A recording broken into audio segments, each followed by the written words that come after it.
एक गांव था भैरोपुर, लेकिन इस गांव में एक खौफनाक राज छुपा हुआ था। और जैसे ही रात होती, पूरा गांव जैसे नींद नहीं बल्कि डर में डूब जाता था।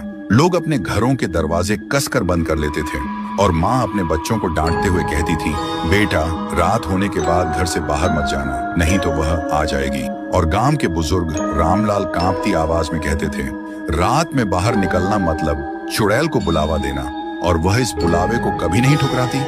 ऐसा लगता था जैसे यह पूरा गांव डर के साए में जी रहा हो। उसी दौरान एक दिन शहर से एक लड़का आया।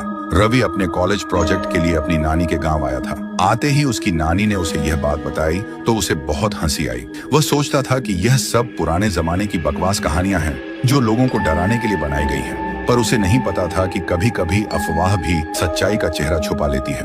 अगली सुबह रवि घर से बाहर निकला तो उसे एक घर के बाहर साधारण सी भीड़ दिखाई दी। वह भीड़ के पास गया और उसने देखा कि उसकी ही उम्र के एक नौजवान की लाश जमीन पर पड़ी थी। घर वाले रोते रोते कह रहे थे, मैंने उसे मना किया था उस दर के पास जाने के लिए, लेकिन उसने माना नहीं और ये हो गया।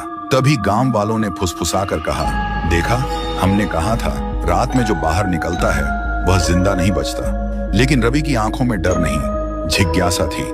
अगर सचमुच यहाँ कुछ है तो आज रात मैं पता लगाऊंगा कि आखिर वह कौन है। जैसे ही रात हुई, पूरा गांव डर के सन्नाटे में डूब गया। रवि चुपके से घर से बाहर निकला। हवा में ठंडक थी। सन्नाटा इतना गहरा था कि उसके कदमों की आवाज साफ साफ सुनाई दे रही थी। तभी अपने धीमे धीमे कदमों के साथ वह खंडहर के पास पहुंचा। तभी उसे ऐसा लगा जैसे उसके पीछे कोई खड़ा हो। वह धीरे धीरे मुड़ा, लेकिन वहां कोई नहीं था। लेकिन जब वह दोबारा उस खंडहर की तरफ मुड़ा तो उसने जो देखा उसके होश उड़ गए। उसके सामने वही साया खड़ा था।